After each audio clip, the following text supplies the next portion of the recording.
Good morning students. Vector analysis का lecture number 6 में मैं आपसे जुड़ा हुआ हूं। जो भी छात्र बिल्कुल नए होंगे उनसे मेरा रिक्वेस्ट है कि आप वेक्टर एनालिसिस के जो प्रीवियस लेक्चर है, इससे पहले जो लेक्चर है 1, 2, 3, 4, 5, इन सभी को आप देख लेंगे तो बेहतर होगा आपको। और एक बीच में न्यूमेरिकल ऑब्जेक्टिव का भी लेक्चर मैं दे चुका हूं, तो उसे भी आप देख लेंगे। वेक्टर से रिलेटेड सभी लेक्चर को देख करके जब आप यहां पर आओगे, उसके बाद जब आप इस वीडियो को देखोगे तो आपको बिल्कुल स्पष्ट समझ में आएगा, आपको कहीं भी दिक्कत नहीं होगी। लेकिन जो छात्र पहली बार एकाएक यहां जुड़ जाते हैं तो उनको प्रॉब्लम तो होगा ना, बिल्कुल होगा।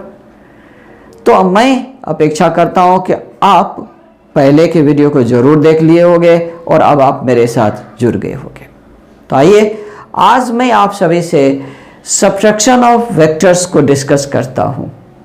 Subtraction of vectors, subtraction of vectors.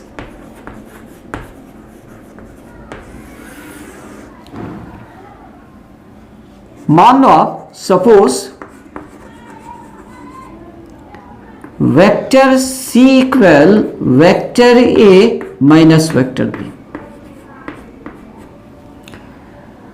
तो वेक्टर सी जो है वेक्टर ए और वेक्टर बी का डिफरेंस, या यूं कहें कि जब आप वेक्टर बी को वेक्टर ए के साथ सब्ट्रैक्ट करते हो तो रिजल्टेंट वेक्टर जो होगा वह वेक्टर सी है। यहां पर इसे आप इस प्रकार भी लिख सकते हो, इसे आप इस प्रकार लिख सकते हो, आराम से लिखोगे vector C equal vector A plus minus vector B.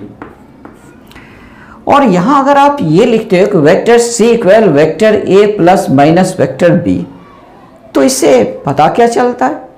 बिल्कुल इससे यह स्पष्ट होता है कि वेक्टर ए में वेक्टर बी को सब्ट्रैक्ट करने के लिए हमें वेक्टर बी के निगेटिव को या अपोजिट को वेक्टर ए के साथ जोड़ना चाहिए, जोड़ देना चाहिए। अब एडिशन को तो हम सभी जान ही चुके हैं, तो देखते हैं डायग्राम इसका किस तरह से बन करके आएगा। ये देखिए आप जरा, अगर आप ये कहते हो कि ये वेक्टर ए है और ये वेक्टर बी है, तो आपको जो ऐड करना है वह वेक्टर ए में बी को नहीं ऐड करना है, माइनस बी को ऐड करना है। तो अगर यह वेक्टर बी है तो माइनस बी क्या होगा, ठीक उसके अपोजिट डायरेक्शन में और बराबर ही लाइन सेगमेंट का होगा, यह होगा माइनस वेक्टर बी। रूल बताता है कि जिन दो वेक्टर्स को हम सभी ऐड करते हैं, जोड़ते हैं, उन दोनों वेक्टर्स को दो एडजेसेंट साइड्स मान करके हम सभी एक पैरेललोग्राम तैयार करते हैं पैरेललोग्राम लॉ के अनुसार से। तो फिर ये जो वेक्टर ए है इसके पैरेलल और इक्वल आप यहां पर एक वेक्टर ड्रॉ करते हो, और ये जो वेक्टर माइनस बी है इसके पैरेलल और इक्वल आप यहां पर भी एक ड्रॉ करोगे साइड। और अब ये जो पैरेललोग्राम आपका तैयार हो गया, तो रूल बताता है कि जो रिजल्टेंट होता है वह दोनों वेक्टर्स की कोइंसाइडिंग टेल से जो डायगोनल पास करता है वो रिजल्टेंट होता है। तो डेफिनेटली यहां पर जो वेक्टर ए है उसका टेल ये है, माइनस वेक्टर बी जो इसका भी टेल यहीं पर है, तो निश्चित रूप से a माइनस बी जो होगा वो ये होगा vector a minus vector b ये होगा। और जैसा कि आपने माना है कि a माइनस बी जो vector a minus vector b वो वेक्टर c है, तो इसे आप वेक्टर c भी कह सकते हो, एक ही बात है। तो ये अब इस डायगोनल को आप देखें, इस डायगोनल को देखेंगे तो आपको पता चलेगा, बिल्कुल क्लियर पता चलेगा कि ये जो डायगोनल है या इसके इक्वल और अपोजिट भी होगा, सॉरी इसके इक्वल और सेम डायरेक्शन होगा। आप देखिए ये दोनों बिल्कुल पैरेलल और इक्वल है, तो अगर यह C A माइनस बी है तो एक्चुअली यह भी तो vector A minus vector B ही तो है। अब आप देखिए, अब इस ट्रायंगल को आप बाहर कीजिए जरा, आप वेक्टर A वेक्टर B और ये रहा A माइनस बी।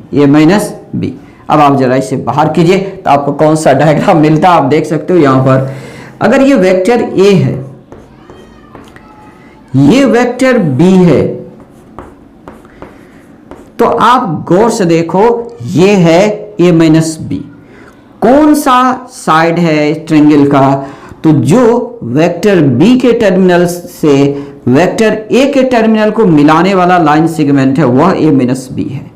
तो वेक्टर B का टर्मिनल ये रहा, वेक्टर A का टर्मिनल ये रहा, तो फिर जाहिर है कि इसे अगर मिला दिया जाए तो ये जो है ये हो गया vector A minus vector B। तो फिर आप जरा ये तो सोचो कि अगर इसकी डायरेक्शन उलट दिया जाए तो वह किस वेक्टर को बताएगा। जरा ये भी आप देखिए,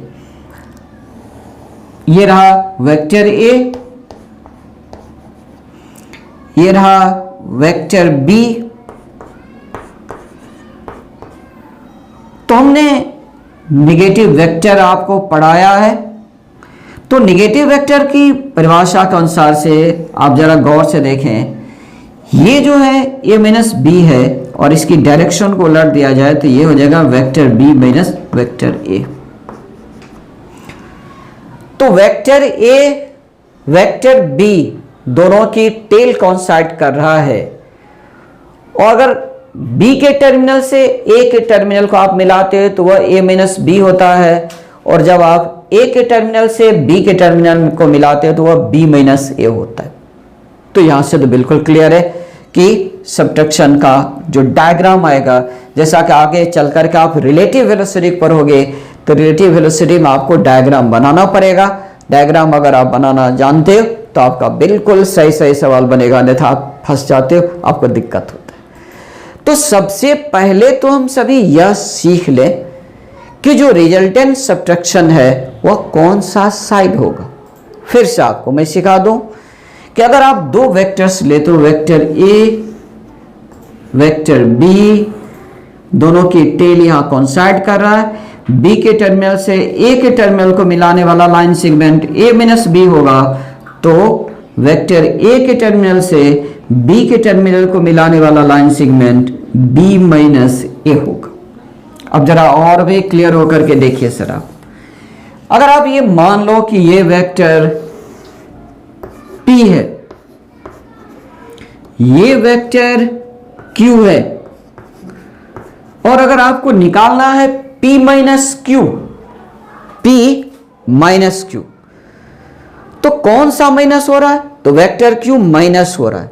तो रूल के अनुसार से Q के टर्मिनल से P के टर्मिनल को मिला दोगे तो ये जो हो जाएगा ये होगा vector P minus vector Q, ये।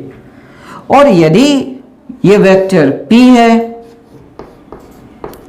ये वेक्टर Q है, और अगर आपको निकालना है Q minus P, vector Q minus vector P निकालना हो तो आप क्या करोगे उस कंडीशन में, P के टर्मिनल से Q के टर्मिनल को मिलाने वाला लाइन सेगमेंट ले लो तो यह हो जाएगा vector Q minus vector P। क्योंकि आप जानते हो ना कि P minus Q minus P equal और अपोजिट, उसी तरह से A minus B minus A equal और अपोजिट होते। तो सबसे पहला मकसद मेरा यह था कि मैं आपको यह स्पष्ट कर दूं कि कौन सा साइड ट्रायंगल का कौन सा साइड A माइनस B होगा, कौन सा साइड B माइनस A होगा, कौन सा साइड P माइनस Q होगा और कौन सा साइड Q माइनस P होगा। तो यहां से मैंने पहला मकसद लिया कि आपको डायग्राम बनाना सिखा दूं, सही आप डायग्राम बना सको। उसके बाद अब जो डिस्कस करना है वह है कि रिजल्टेंट सब्ट्रैक्शन वेक्टर का मैग्नीट्यूड क्या होगा, डायरेक्शन क्या होगा। ये तो बहुत आसानी से निकलेगा, इसके लिए कोई चिंता करना ही नहीं है। मान लो कि vector C equal vector A minus vector B है, तो आप लिख सकते हैं suppose vector C equal vector A minus vector B. फिर आप यह भी मान लो कि angle between vector A and vector B is theta. Vector A और वेक्टर बी के बीच के एंगल को भी आप थीटा मान लेते हो, और अगर डायरेक्शन के लिए है तो वह भी मान ही लो, कोई दिक्कत नहीं। Angle between vector C and vector A is alpha, आप ये भी मान लेते हो। अब आप डायग्राम में आ जाओ। डायग्राम किस प्रकार का बनेगा? ये रहा वेक्टर ए, ये रहा वेक्टर बी। तो फिर वेक्टर ए और वेक्टर बी के बीच के एंगल को आपने थीटा माना, तो ये रहा दोनों के बीच का एंगल रहा थीटा। अब सवाल ये कि यहां पर a माइनस बी जो होगा वही वेक्टर सी होगा, तो a minus B, vector b को आप यहां माइनस कर रहे हो, सब्ट्रैक्ट कर रहे हो, तो जाहिर है कि b के टर्मिनल से a के टर्मिनल को आप मिलाओगे, ये जो लाइन सेगमेंट होगा यही वेक्टर c होगा, और इसी को आप कहते हो कि vector a minus vector b। अब c वेक्टर c बोलो या a माइनस b बोलो, दोनों तो एक ही बात रखता है, दोनों में कोई अंतर नहीं है। अब आपने यहां पर माना है कि वेक्टर c और वेक्टर a के बीच का जो एंगल है वो अल्फा है, तो c और a, ये रहा वेक्टर c और ये रहा वेक्टर a, तो दोनों का जो टर्मिनल है यहां पर कोइंसाइड कर रहा है, तो डेफिनेटली ये एंगल हो जाएगा अल्फा। सुविधा के लिए आप मान लेते हो कि ये P है, ये Q है और यह R है। अब आपको चाहिए वेक्टर C का मैग्नीट्यूड, और C का मैग्नीट्यूड निकालने का अर्थ होगा कि साइड RQ या QR की लेंथ आपको निकालना है। तो QR की लेंथ अगर निकालना है तो इसके सामने एक एंगल है थीटा, और इन दोनों साइड का अगर यूज करते हो तो आपको यूज करना पड़ेगा कोसाइन लॉ। कोसाइन लॉ तो आप कह सकते हो कि अकॉर्डिंग टू कोसाइन लॉ, आप कोसाइन लॉ को अगर आप यूज करते हो तो आप कोसाइन लॉ के अनुसार से कहते हो कि ये जो आर क्यू है, साइड आर क्यू का स्क्वायर, ये इक्वल होगा साइड पी क्यू का square plus side P R का square minus 2 P Q into P R, और फिर एंगल जो है वह थीटा है तो कॉस थीटा, या स्क्वायर है। और अगले स्टेप में अगर आप स्क्वायर को खत्म करोगे तो डेफिनेटली जो है आपको अंडर रूट में इसे लाना पड़ेगा। तो आप एक और स्टेप यहां से ले रहे हो, वह करेगा आर क्यू इक्वल, तो आप कहते हो P R square, sorry P Q square plus P R square minus 2 P Q P R cos theta, और यहां पर इसे अंडर रूट ले जाना पड़ेगा। अब ये जो आर क्यू है, यही आर क्यू, ये देखिए ये जो आर क्यू है लाइन सेगमेंट, ये वेक्टर सी के मैग्नीट्यूड को बताता है। तो आप निश्चित रूप से आर क्यू के बदले आप क्या कहोगे, कह सकते हो कि देयरफॉर इन मैग्नीट्यूड में, अब मैग्नीट्यूड में आप अगर निकाल दो तो ये जो आर क्यू है ये लिखाएगा मैग्नीट्यूड वेक्टर सी। ये जो पी क्यू है, पी क्यू से वेक्टर ए को डिनोट किया गया, तो ये लिखाएगा magnitude vector A square. P R के बदले ये लिखाएगा मैग्नीट्यूड वेक्टर बी, ये हो गया magnitude vector B square minus 2, ये हो गया मैग्नीट्यूड ए, ये रहा मैग्नीट्यूड बी, और फिर ये आ गया कॉस थीटा। और देखिए यहां से आप रिजल्टेंट वेक्टर डिफरेंस या वेक्टर सब्ट्रैक्शन का मैग्नीट्यूड आप आराम से निकालोगे। तो ये रहा मैग्नीट्यूड के लिए फॉर्मूला। अब आपको डायरेक्शन निकालना है, आप आइए डायरेक्शन यहां निकालो, बढ़िया आराम से निकलेगा। अब आप यहां कहोगे कि according to sine law, sine law को यदि आप यूज करोगे तो थीटा के सामने का साइड है आर क्यू और अल्फा के सामने का साइड है पी आर। तो आप कह सकते हो कि P R by sine alpha. तो फिर ये इक्वल हो जाएगा R Q divide sine theta. और इसके आधार पर अगर आप साइन अल्फा को निकालते हो तो साइन अल्फा इक्वल होगा क्या, आप जरा ये देख लो। साइन अल्फा के साथ आर क्यू मल्टीप्लाई होगा तो आप कह सकते हो कि P R sine theta divide R Q. Therefore sine alpha equal, अब ये जो पी आर है, पी आर ये वेक्टर बी को बता रहा है, तो जाहिर है कि ये मैग्नीट्यूड वेक्टर बी लिखाएगा। ये रहा साइन थीटा, और फिर ये जो आर क्यू है, आर क्यू ये वेक्टर सी को बता रहा है, ये हो गया मैग्नीट्यूड वेक्टर सी। तो ये जो फॉर्मूला रहा, ये जो एक्सप्रेशन रहा, ये आपको डायरेक्शन को बताता है। तो जहां ये एक्सप्रेशन मैग्नीट्यूड को बताएगा, यह एक्सप्रेशन डायरेक्शन को बताता है। और जैसा कि हम सभी ट्रिगोनोमेट्री में पढ़ते हैं कि यदि साइन का रेशियो मालूम है तो हम सभी टेन की रेशियो निकाल सकते हैं। तो यहां से आप टेन की रेशियो निकालोगे तो फिर आप कुछ ये लिख सकते हो, आल्सो टेन अल्फा इक्वल, अगर 10 में निकालोगे तो यह लिखाएगा magnitude B sine theta divide magnitude A minus magnitude B cos theta. ये रहा आपको दूसरा एक्सप्रेशन, दूसरा फॉर्मूला डायरेक्शन को फाइंड आउट करने के लिए। तो मैग्नीट्यूड के लिए ये फॉर्मूला रहा, या आप एक्सप्रेशन समझ सकते हो, और डायरेक्शन के लिए या तो इसका प्रयोग करो या इसका प्रयोग करो। तो बहुत ही आसानी से हम सभी निकाल सकते हैं, मैग्नीट्यूड को भी डायरेक्शन को भी। अभी मैं आपसे न्यूमेरिकल भी सॉल्व करवाऊंगा ताकि ये अच्छी तरह आपको समझ में आ जाए। लेकिन उससे पहले मैं चाहता हूं कि आपको स्पेशल केस डील कर दूं। स्पेशल केसेस, इसमें जो पहला नंबर है वो आप देखें, व्हेन थीटा इक्वल 0 डिग्री। तो cos 0 डिग्री का वैल्यू आप जानते हो 1 होता है, और ये मैक्सिमम वैल्यू होता है, मैक्सिमम वैल्यू है ये। तो फिर इस कंडीशन में रिजल्टेंट इक्वल क्या होगा, आप जरा गौर से देख लो।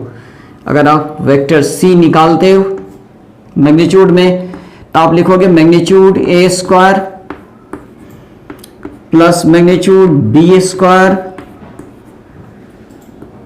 -2 मैग्नीट्यूड ए मैग्नीट्यूड बी, और फिर cos 0 डिग्री के बजाय आप 1 लिखोगे, अंडर रूट भी लगा दो।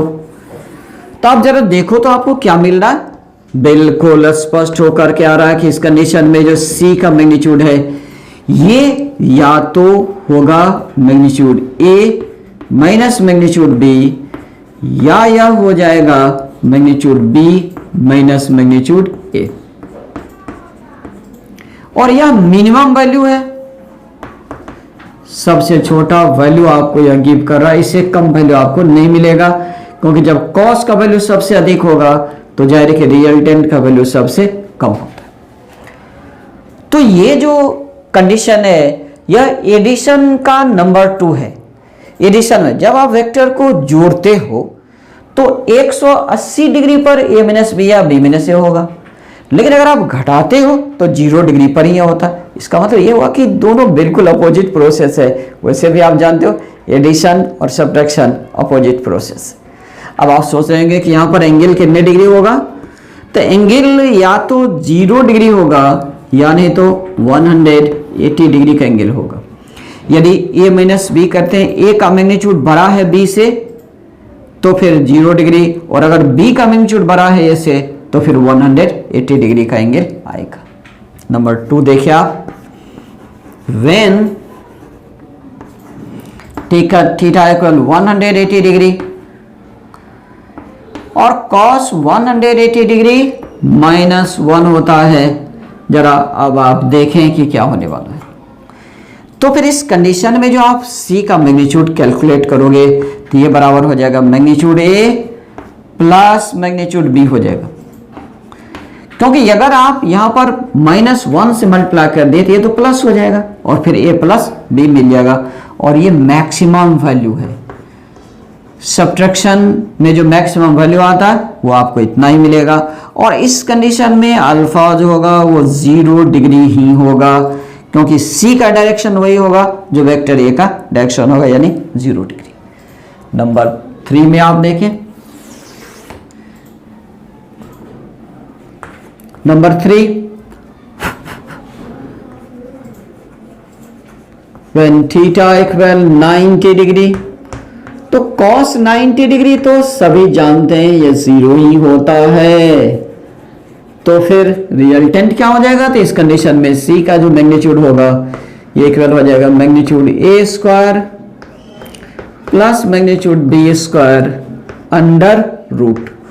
और खास बात आप देखें, वेक्टर के एडिशन में जब आप दो वेक्टर को जोड़ते हो, अगर आप वेक्टर A और वेक्टर B को जोड़ते हो तो 90 डिग्री पर यही मैग्नीट्यूड मिलता है, और यदि आप घटाते हो 90 डिग्री पर तो भी यही मिलता है।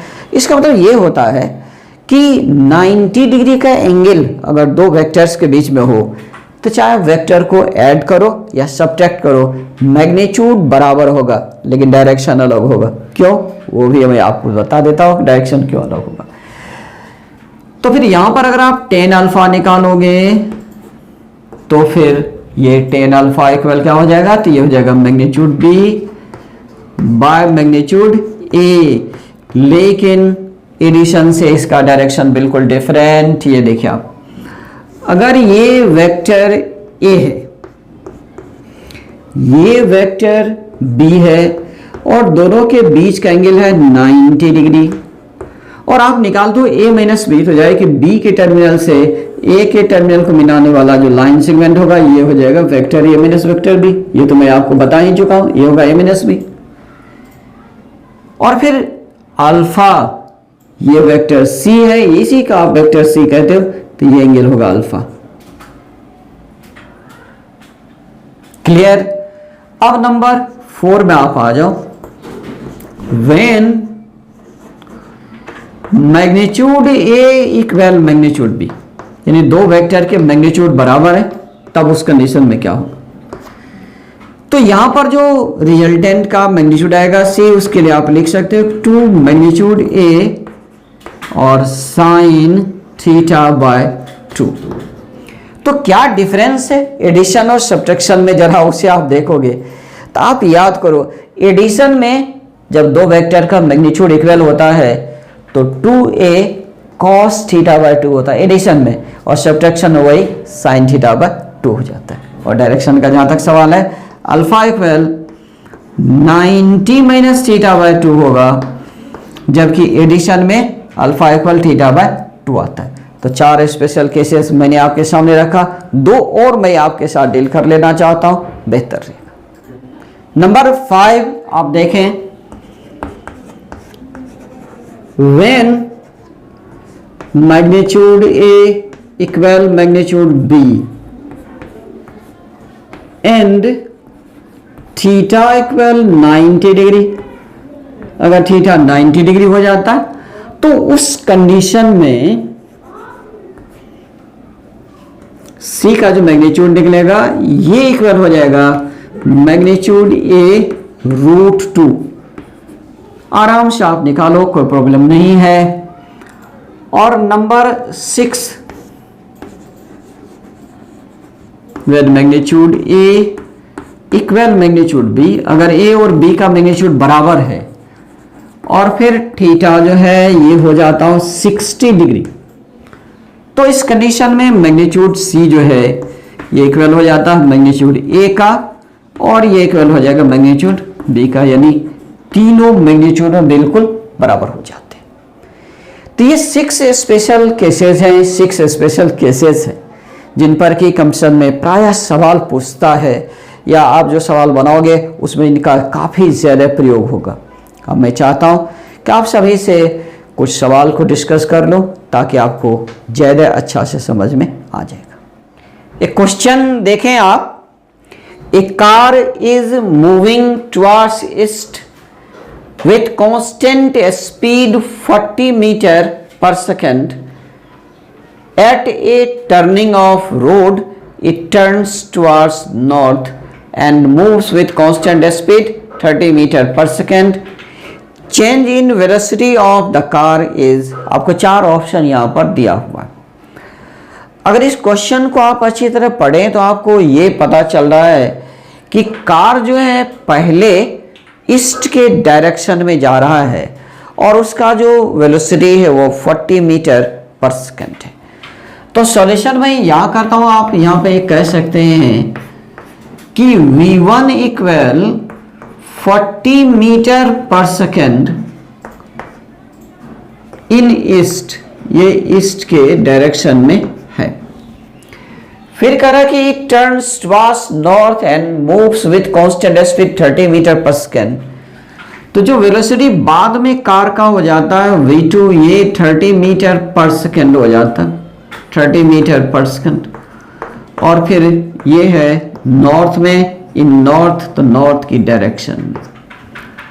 आपसे पूछा गया है चेंज इन वेलोसिटी, आप निकालोगे चेंज इन वेलोसिटी।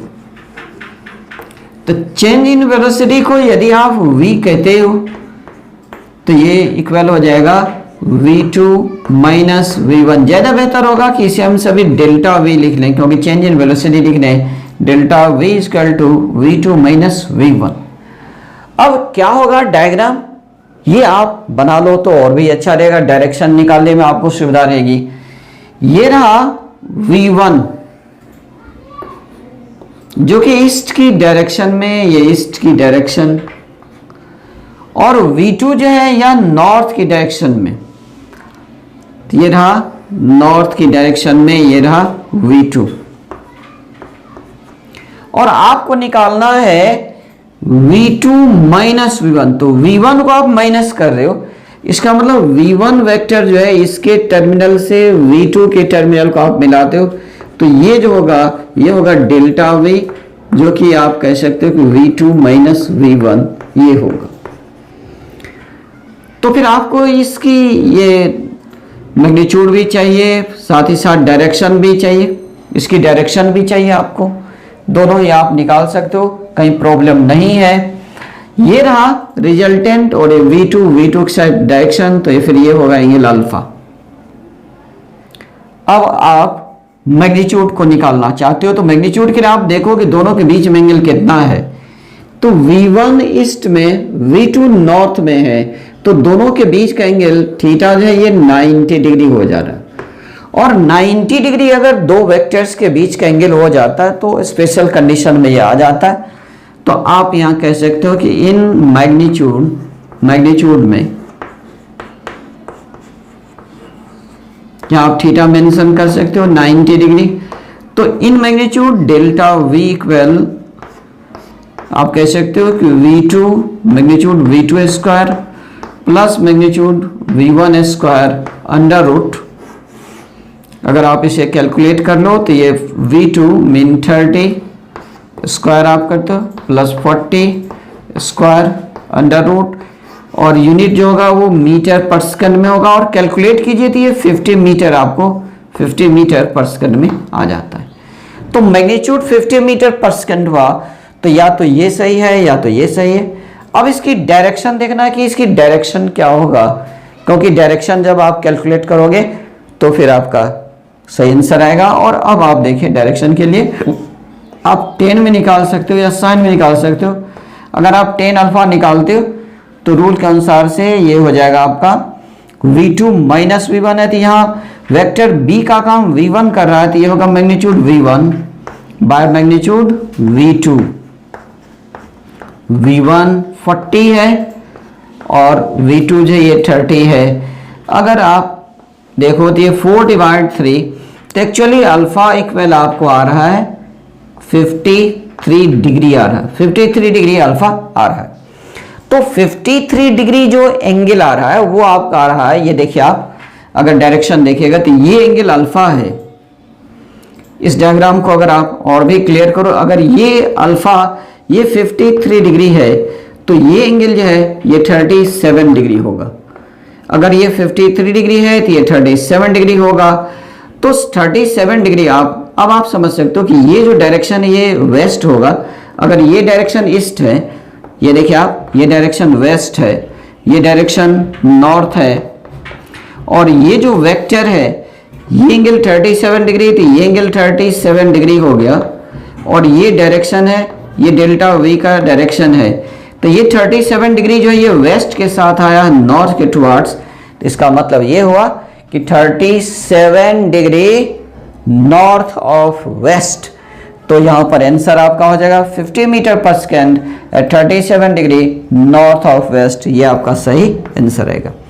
क्योंकि अल्फा जो 53 डिग्री आया, 53 डिग्री ये एंगल आया, ये एंगल, और आप इस एंगल को निकालोगे। एक्चुअली अगर आप और भी इसे बढ़ाओगे तो ये 53 डिग्री अगर है, ये 90 डिग्री है, तो ये तो 37 डिग्री होगा, और 37 डिग्री है तो ये वेस्ट है, ये नॉर्थ है, तो ये हो जाएगा नॉर्थ ऑफ वेस्ट। तो आपका आंसर नंबर डी इसमें से आंसर सही है।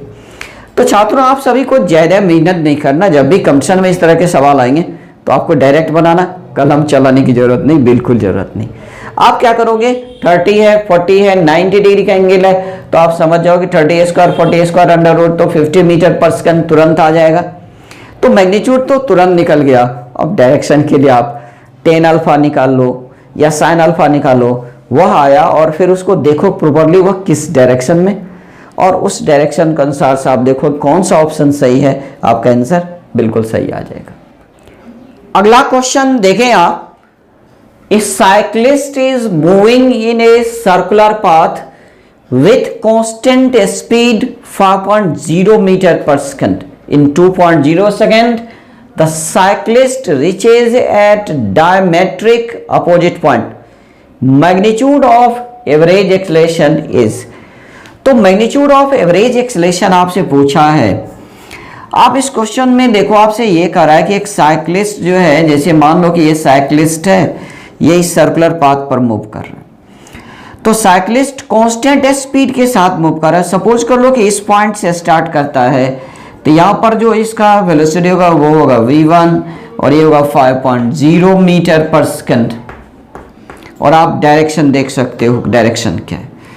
फिर जब ये डायमेट्रिक अपोजिट पॉइंट पर पहुंचेगा तो टेंजेंटियल डायरेक्शन वेलोसिटी होगा, तो इसका वेलोसिटी ये हो जाएगा, ये होगा v2, और ये भी 5 मीटर पर सेकंड, मैग्नीट्यूड में 5 मीटर पर सेकंड ही होगा।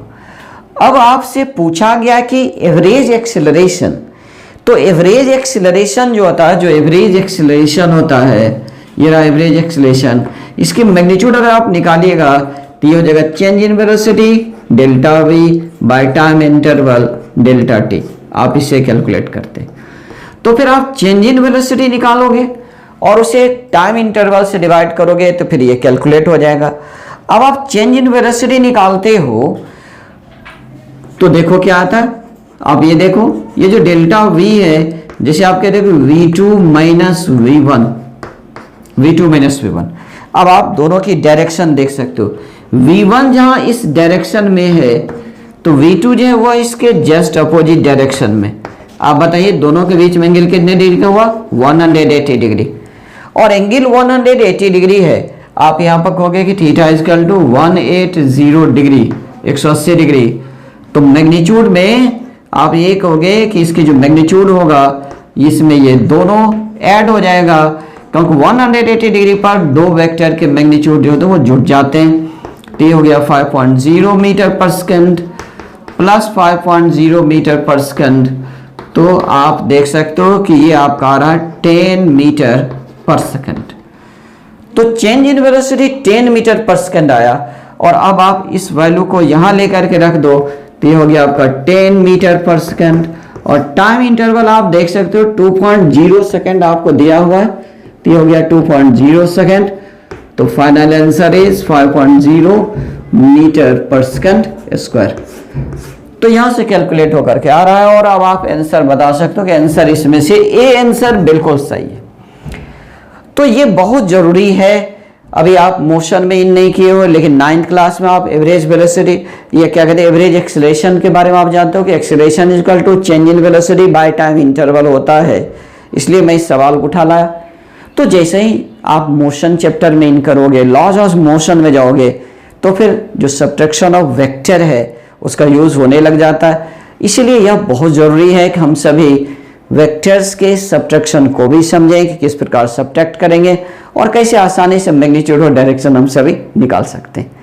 तो अगले वीडियो में कुछ इंपॉर्टेंट पॉइंट्स को डील करूंगा जो वेक्टर का एडिशन और सब्ट्रैक्शन दोनों का कंबाइंड होगा, और वो बहुत ही इंपॉर्टेंट पॉइंट्स होंगे क्योंकि उसके आधार पर, उन पॉइंट्स के आधार पर आगे का सॉल्यूशन बहुत आसान हो जाएगा। और फिर मैं इंपॉर्टेंट क्वेश्चन भी डील करूंगा। और मैं आपको एक जानकारी देना चाहता हूं कि जो भी छात्र मुझसे जुड़े हुए हो वो सभी एक नंबर नोट कर सकते हो, 7004734855। ये मेरा व्हाट्सएप नंबर है, इस पर आप मदद ले सकते हो। साथ ही साथ ये आप पीडीएफ डाउनलोड कर सकते हो। वेक्टर चैप्टर का जो पीडीएफ है वो आप डाउनलोड कर लो, तो प्रॉब्लम बनाने में आपको सुविधा होगी। और वो आप डाउनलोड करोगे www.cogentclasses.com से। इस पर आप जाओगे और डाउनलोड पीडीएफ में आप वेक्टर का जो पीडीएफ होगा उसे डाउनलोड कर लोगे। तो इससे ये होगा कि आपको प्रैक्टिस के लिए प्रॉब्लम आपको मिल जाएंगे, और जो भी कठिनाई होगी तो आप मुझसे व्हाट्सएप के द्वारा कंसर्न कर सकते हो, मैं आपके जवाब जरूर दूंगा। तो मैं चाहता हूं कि आप सभी अच्छी तरह पढ़ाई करें और आप लाइफ में आगे बढ़ें। तो आज की लेक्चर को मैं समाप्त करता हूं। बाय।